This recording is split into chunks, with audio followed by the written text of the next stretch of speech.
Pasión, Fuego y Gloria. Congreso Internacional Aposento Alto. Prepárate para un encuentro sobrenatural con Dios, con la participación internacional del pastor David Scarpetta. Cuando no conozco la palabra, no sé las riquezas que hay en la Escritura.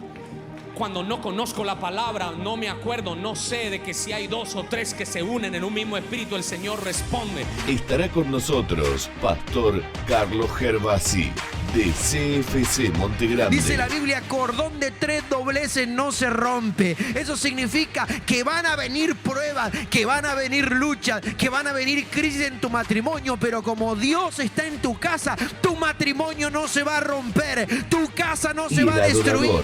David Hernández, sábado 24 de septiembre a las 17 horas en el Estadio MEPA, Camino de Cintura número 6455, Ruta 4, Buenos Aires. Esteban Echeverría va a vivir un avivamiento. Aposento Alto, Pasión, Fuego y Gloria. Pasión, Fuego y Gloria.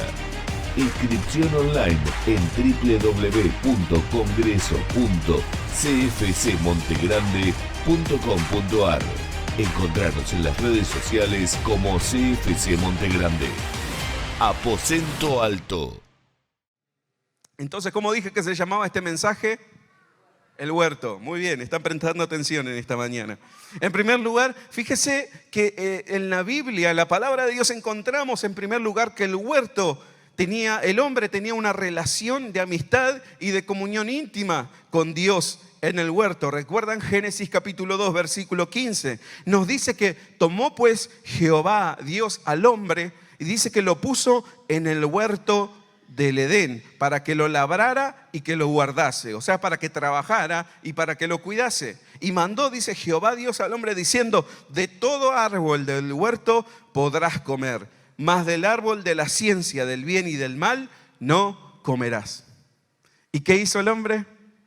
Es como al nene, usted le dice, no vayas a tocar la hornalla porque te vas a quemar. ¿Y qué hace el nene?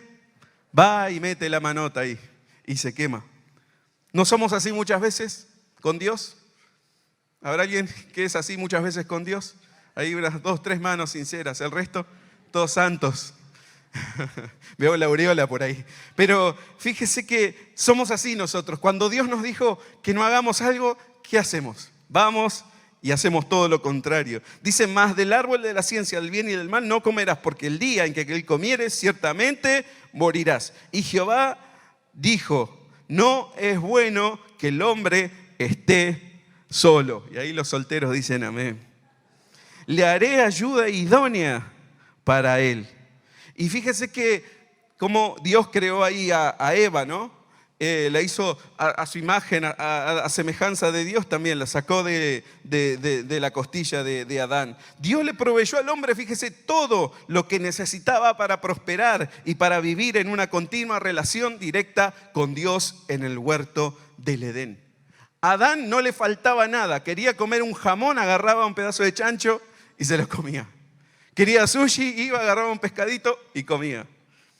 Tenía todo a mano, tenía todo a su disposición, porque ese era el lugar que Dios había preparado para Adán, para el hombre. Y fíjese que el huerto representa ese lugar de comunión con el Padre, porque más adelante dice que Dios, como todas las mañanas, se aparecía a Adán y caminaba y hablaba con Adán. Qué bueno. Es ese lugar de comunión, ese es el lugar al que Dios nos ha llamado, iglesia. Ese es el lugar donde comenzó, allí como dice la canción, donde comenzó nuestra amistad con Jesús. ¿Recuerda usted cuando usted recibió a Cristo en su corazón? ¿Recuerda que usted no podía parar de contarle a la gente? Usted no podía ver la hora de llegar a su casa, a orar, a tener una comunión con Dios, a clamar, a comerse la Biblia, a escuchar la palabra de Dios, a escuchar los sermones, a venir a la iglesia. Ese es nuestro lugar. Ese es el lugar, hermano, donde Dios quiere que estemos continuamente. Ese lugar de comunión, ese lugar representa la voluntad de Dios, porque allí en la voluntad de Dios estamos seguros. ¿Puede decir conmigo, en la voluntad de Dios estoy seguro? En la voluntad de Dios, mi hermano, mi hermana, vas a estar seguro. Fuera de la voluntad de Dios no hay seguridad. Amén. Ese lugar de comunión con Dios, ese lugar original, es donde Dios nos quiere poner, donde Dios quiere que nos salgamos. Fíjese, eso es lo que representaba en primer lugar el huerto. Y fíjese qué más ocurrió en el huerto. Génesis capítulo 3. Génesis capítulo 3 nos dice, entonces, el versículo 4, entonces la serpiente dijo a la mujer. ¿A quién tentó?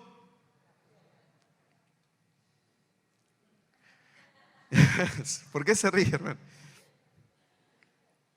Sino que sabe Dios que el día en que comáis de él serán abiertos vuestros ojos y ustedes van a ser como Dios, sabiendo el bien y el mal. Y vio la mujer que el árbol era bueno para comer. El árbol brillaba, la manzana rojita y se le hacía agua a la boca.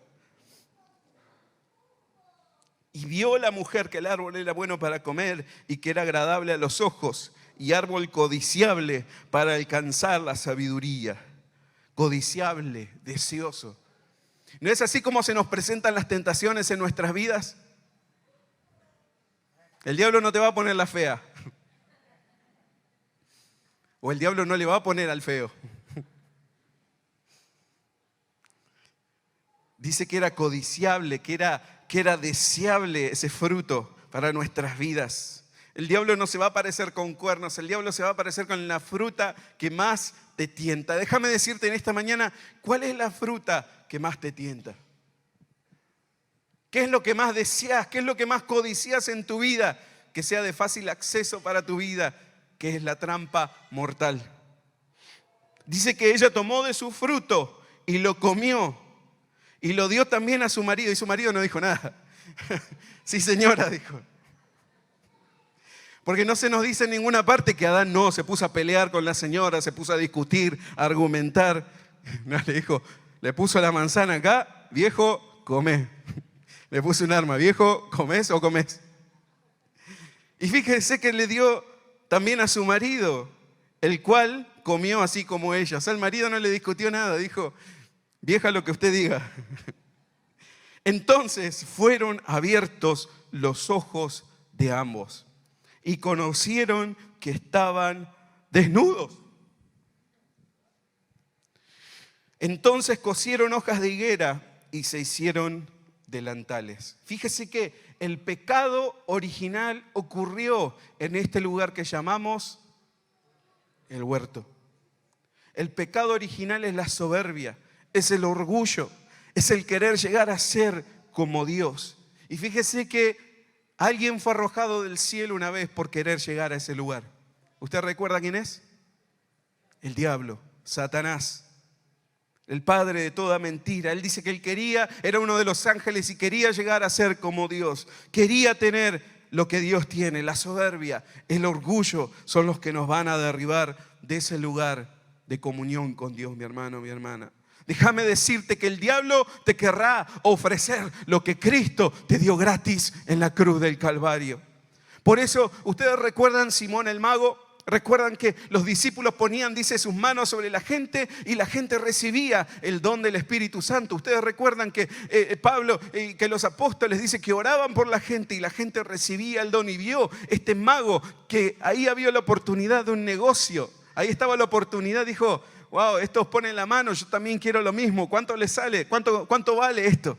Y Pedro le dijo, tu dinero perezca contigo, porque este es el don del Espíritu Santo. Déjame decirte que el diablo va a querer venderte lo que Cristo te ofrece gratuitamente. El diablo les vendió a Adán y a Eva una mentira.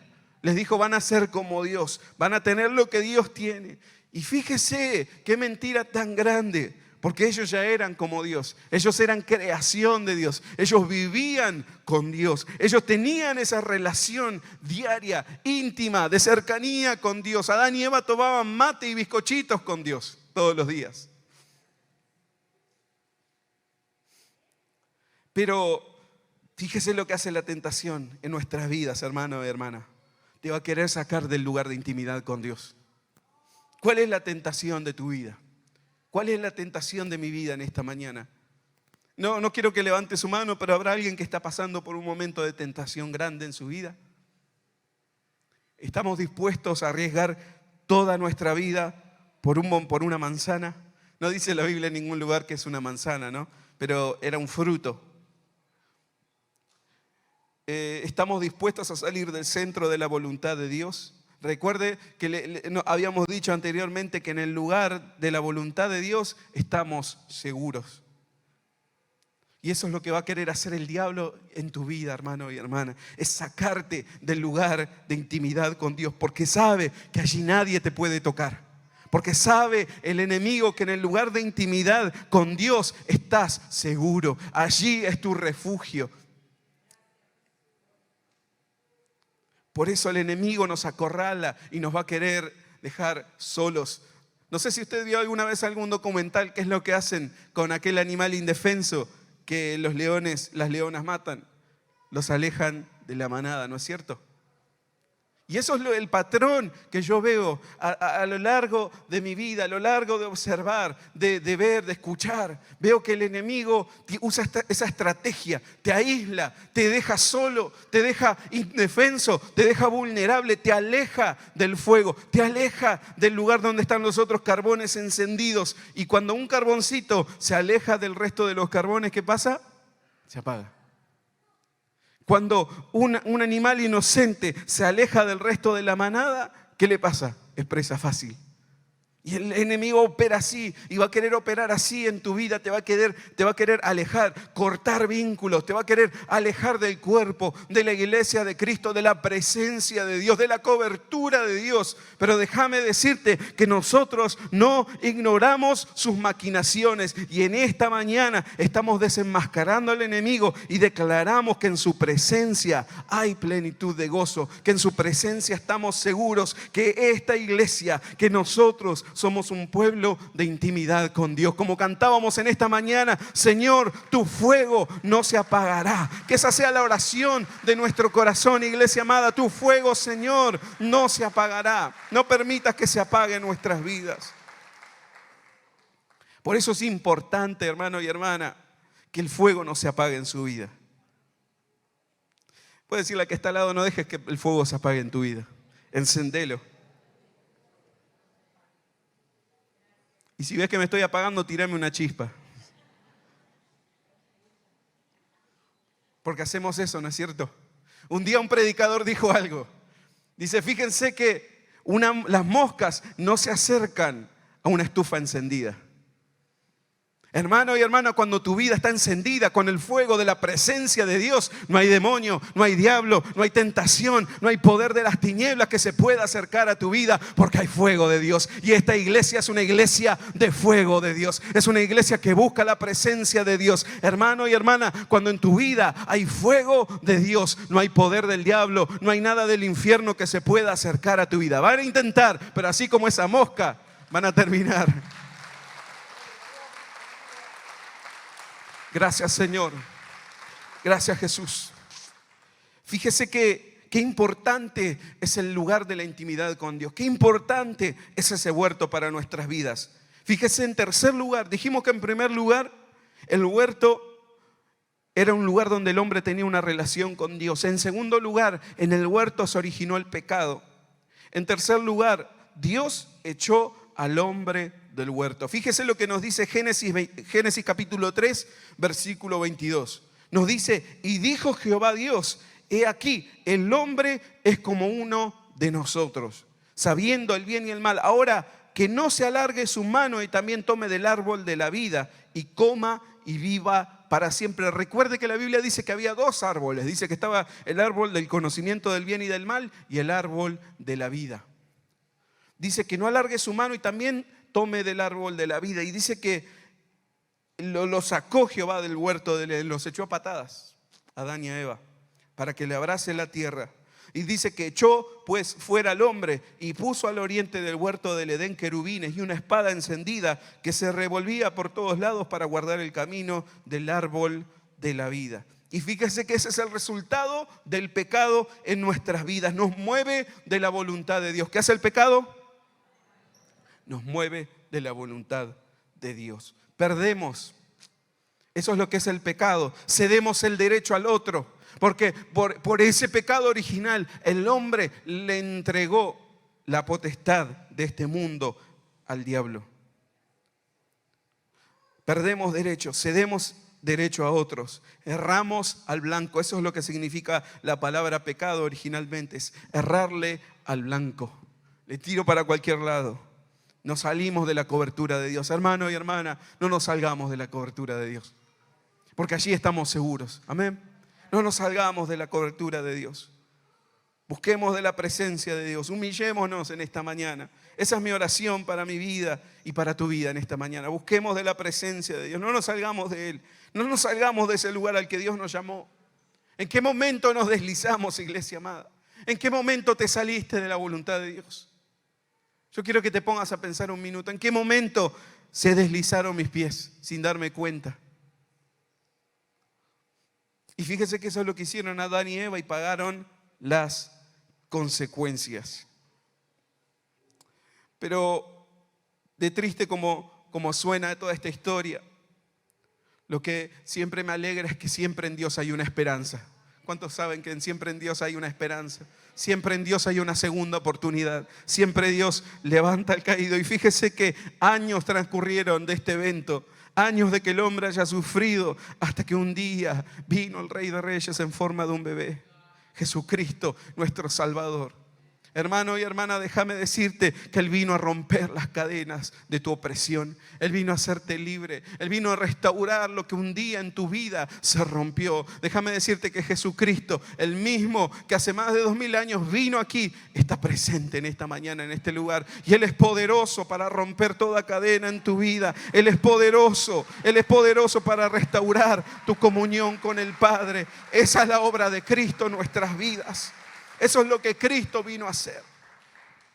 Cuando todo estaba perdido, déjame decirte que hay un Cristo que tiene esperanza.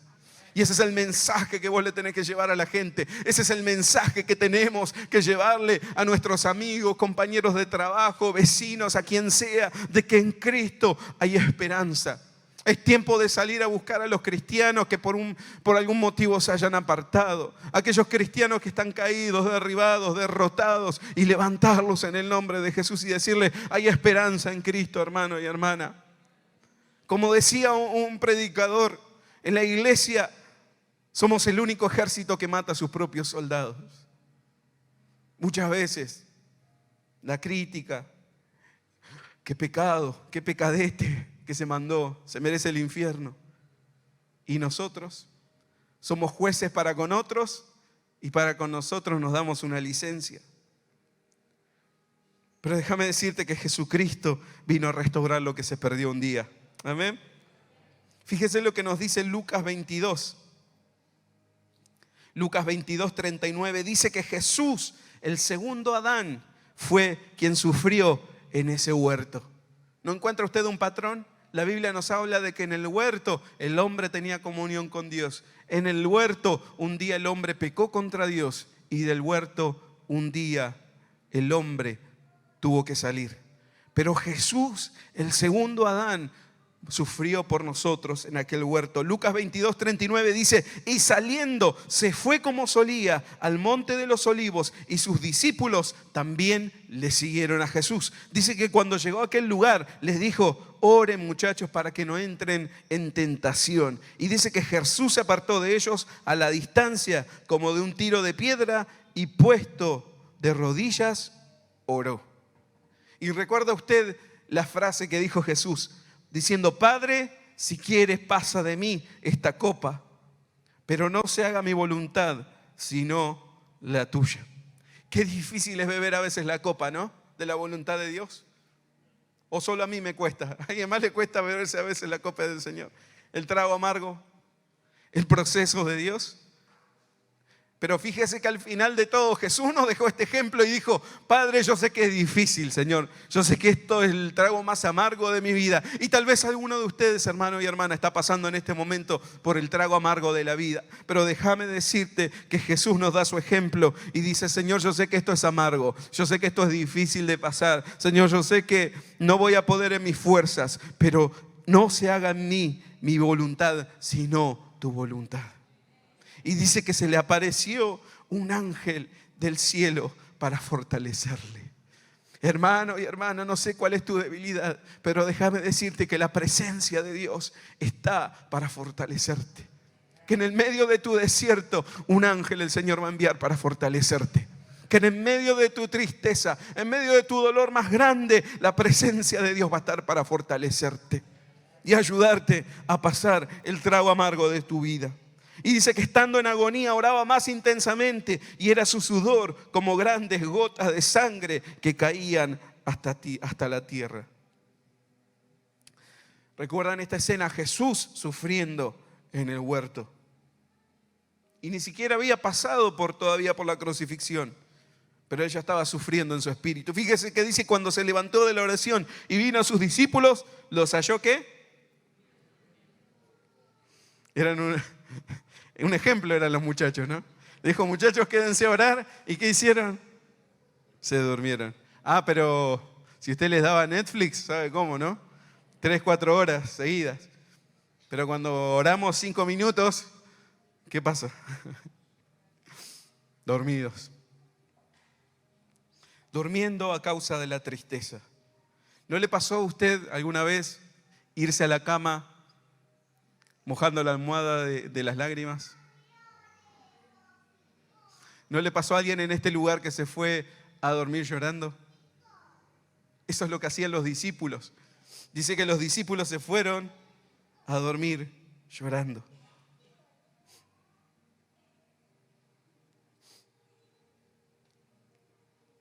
Pero eso es lo que Jesús sufrió en aquel lugar.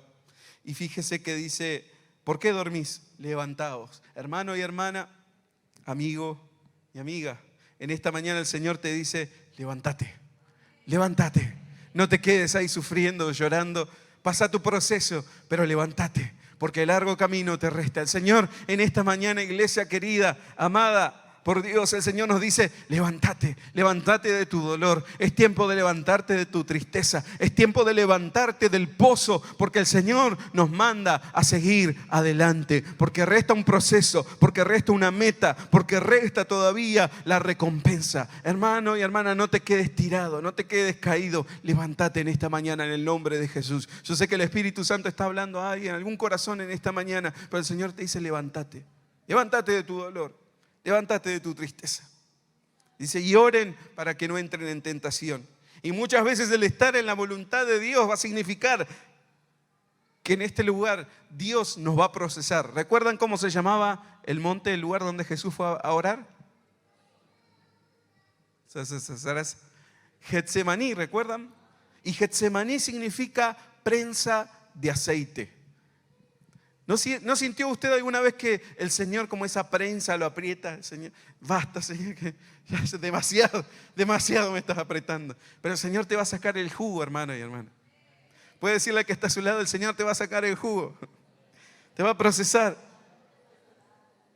Como una hermana una vez dijo, ¿sí? Como la Biblia dice que el Señor aprieta pero no ahorca. Se confundió la pobre hermana, era un dicho popular. Pero el Señor te va a apretar. No sé si alguien el Señor está apretando aquí en esta mañana, en estos días, en este mes, tal vez en este año.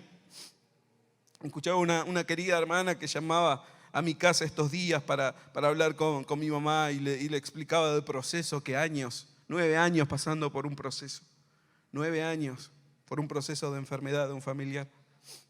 ¿Cuánto tiempo estás pasando? Y una de las palabras que escuché, estás prestando la atención a la conversación, ¿no?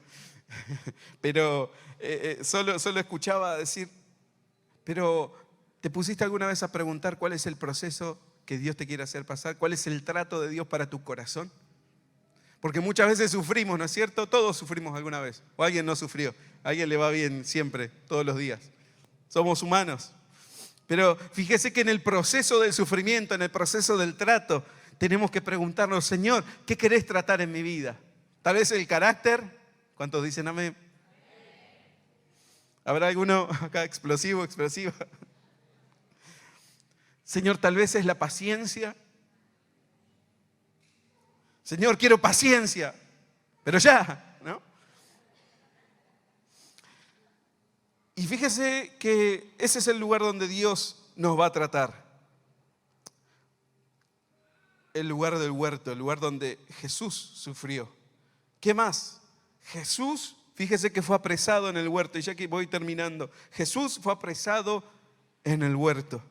Juan 18 nos dice, Juan 18:1 dice que después de decir estas cosas, Jesús cruzó el valle de Cedrón con sus discípulos y entró en un huerto de olivos. ¿Dónde entró? En un huerto de olivos. ¿No le parece interesante que este huerto representa algo? Judas, el traidor. Nadie señalando a que está al lado, por favor, en esta mañana. Judas, el traidor. Dice que conocía, ahí te hablan. Entonces. Dice que Judas, el traidor, conocía ese lugar porque Jesús solía reunirse allí con sus discípulos. Los principales sacerdotes y los fariseos le habían dado a Judas un grupo de soldados romanos y guardias del templo para que lo acompañaran. Qué gracioso, ¿no? Que para detener a un solo hombre buscaron a toda una compañía, todo un ejército vino a rodear, porque saben que nuestro Dios es poderoso, que Jesucristo es poderoso. Y dice que llegaron a un huerto de olivos con antorchas encendidas, linternas y armas para agarrar al maestro. Y Jesús ya sabía todo lo que le iba a suceder, así que salió al encuentro de ellos. Y muchas veces sufriremos en la vida injusticias. ¿Alguna vez usted ha sufrido alguna injusticia en su vida? Por estar en la voluntad de Dios. ¿Te pagan mal por bien? ¿Alguna vez lo han dejado de lado? ¿Alguna vez, como Judas, nos ha encontrado con algún traidor, alguna traidora?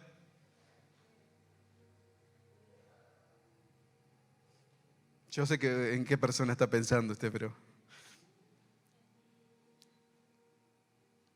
Hermano y hermana, en este lugar a veces serás dejado de lado, serás abandonado. Te traicionarán los que menos pensaban que te iban a traicionar. Y mi pregunta es, ¿seguimos dispuestos a permanecer en el huerto? ¿Seguimos dispuestos a permanecer en el lugar donde Dios nos llamó? Dios te llamó a un huerto de comunión con Él. Dios te llamó a ese lugar, hermano y hermana. ¿Estamos dispuestos a pagar el precio de decir, Señor, yo te sigo, no importa lo que suceda? Y fíjese que Jesús fue puesto en una tumba, en un huerto. Juan 19:38 nos dice, más tarde José de Arimatea, quien había sido un discípulo secreto de Jesús por temor a los líderes judíos, dice que pidió permiso a Pilato para bajar el cuerpo de Jesús. Y dice que cuando Pilato concedió el permiso, José fue a buscar el cuerpo y se lo llevó. Y dice que lo acompañó Nicodemo, el hombre que había ido a ver a Jesús de noche, y llevó consigo unos 33 kilos de ungüento perfumado, una mezcla de mirra y aloe. Y dice que de acuerdo a la costumbre de los entierros judíos, envolvieron el cuerpo de Jesús untado en especias en largos lienzos de lino. Y fíjese que lo importante es, el lugar de la crucifixión estaba cerca de un huerto, donde había una tumba nueva que nunca se había usado. Qué interesante que el lugar del proceso terminó siendo también el lugar de la crucifixión. Y muchas veces en nuestras vidas el huerto representa la peor tragedia. Pero también es el lugar donde morimos, ¿no es cierto? Es el lugar donde decimos, Señor, ya no vivo yo, mas Cristo vive en mí. Es el lugar donde Cristo es quien vive en nosotros, el lugar donde ocurre el sacrificio, hermano y hermana, el lugar donde debemos morir al yo, debemos crucificar la carne, debemos crucificar nuestra propia voluntad, nuestro propio plan, nuestras propias ideas. Y era aparentemente el lugar donde Dios abandonó a Jesús. ¿Recuerda usted que en la cruz Jesucristo dijo, Elí, Elí, lama sabactani? Diciéndole, Maestro, ¿por qué me has abandonado? ¿No se ha hecho usted esa pregunta alguna vez al Señor? Señor, ¿por qué? ¿Por qué me has abandonado? Y fíjese en el último lugar. Por último, el huerto es un lugar de resurrección. ¿Cuántos dicen amén? El huerto es un lugar de resurrección. Tal vez tu proceso pasó en sembrar, en ser traicionado, en morir. Pero déjame decirte que hay un tercer día de resurrección donde Cristo resucita con poder. Y fíjese que el domingo, dice Lucas 24, dice que el domingo muy temprano por la mañana las mujeres fueron a la tumba. ¿Quiénes fueron a la tumba? La mujer, ¿recuerda usted que fue la primera que agarró del fruto? Pero ahora fíjese, las primeras que fueron a encontrarse con Jesús fueron las mujeres. Y dijo un humorista cristiano que claro, que Jesús se le apareció primero a las mujeres porque quería que todo el mundo se enterase, ¿no? Que Él resucitó.